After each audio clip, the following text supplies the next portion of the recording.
Hi everybody, this is Todd Creager. What I do is I help couples heal from crises such as infidelity. I also help couples rekindle passion and feel alive again. And I also help individuals recover and heal and process trauma so they can go on with their lives using an approach called eye movement desensitization and reprocessing. Today, I'm going to be talking to you about the courageous relationship. What does that look like? Anybody that's heard me speak, I talk about how many of the problems we have in our intimate relationships is because we tend to protect ourselves. And the protecting ourselves, which is only natural, is what kills the relationship. And so what we have to do is go opposite the reflex to close or to fight or flight and to stay open through joy and also through pain. So we need courage. So that's what this is about. Look, relationships are not for the faint of heart. Relationships are not for cowards. Relationships are for brave people that are willing to go for it. And just like people that are successful in their careers typically have to take chances and take risks and be willing to even be rejected, judged, it's the same thing in relationships. We can't play it too safe. If we rest every once in a while together and watch a movie or watch TV, that's great. But it can't be a lifestyle. We need to have many times consistently where we leave our comfort zones and take chances. So we need to create both safety and adventure in relationships. That's really what makes it work. What makes intimate relationships wonderful is that we create a safe place.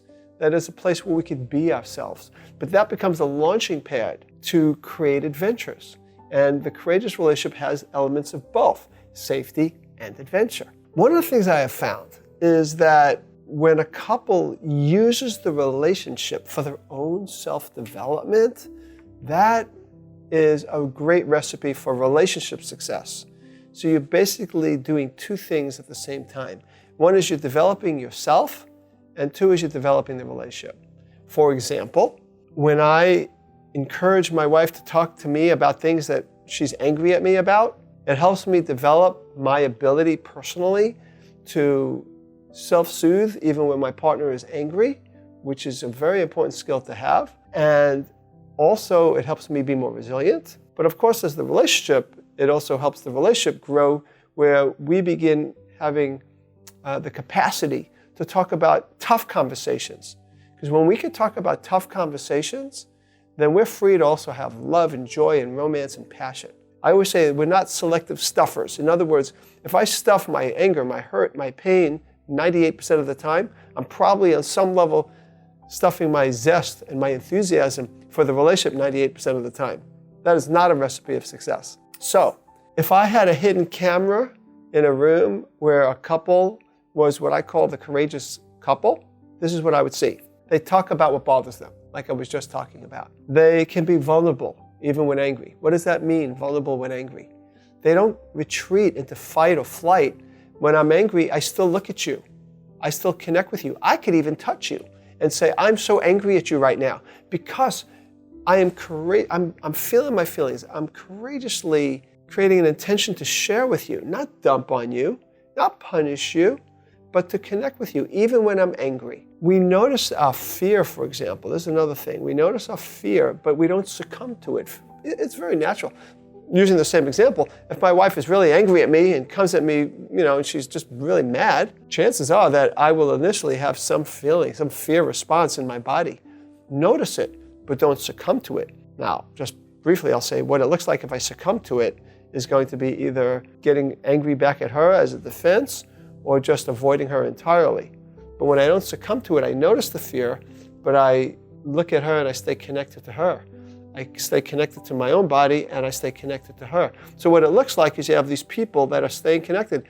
It's like you don't have the conversation of expressing anger doesn't look a whole lot different than expressing about the weather in terms of eye contact, in terms of being there and being present. Their hearts remain open even when their reflexes are to close down or to fight. This couple, they see conflict not as a bad thing, but as an opportunity to make room for both people's perspectives. They live from the word and, not or. It's not your perspective or mine, or your feelings or mine. It's yours and mine.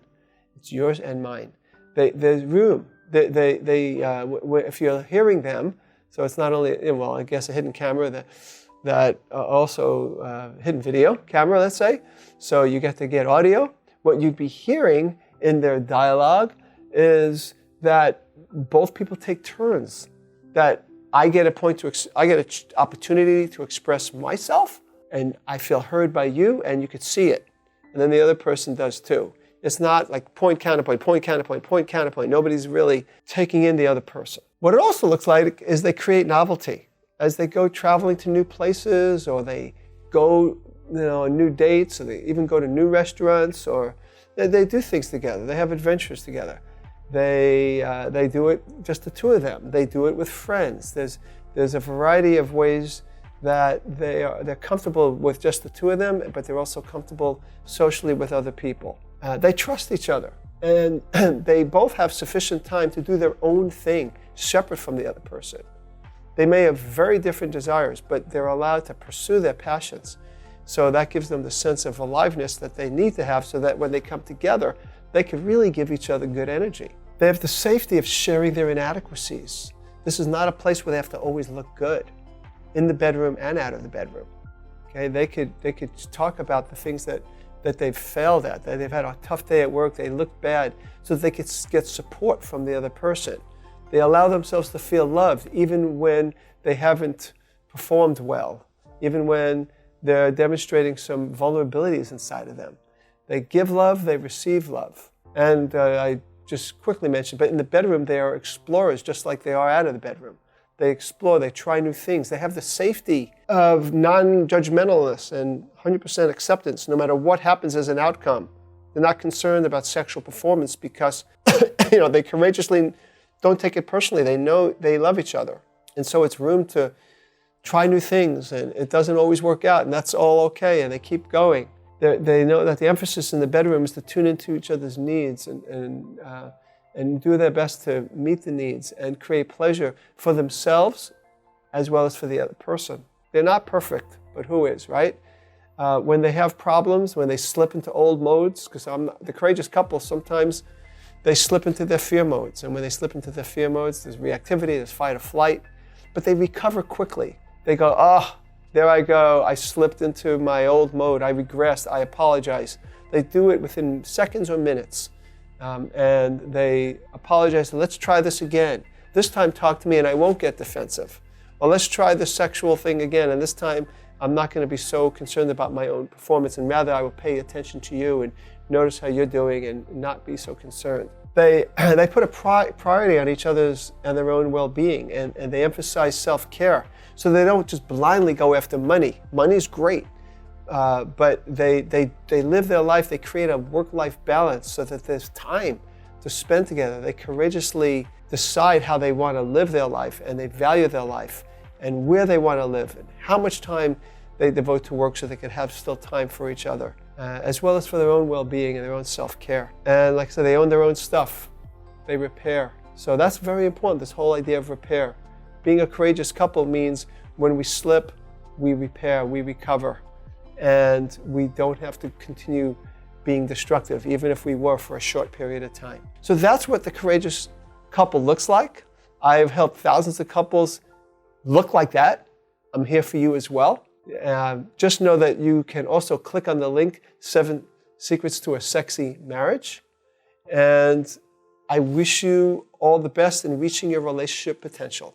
This is Todd Creager, making the world safe for love.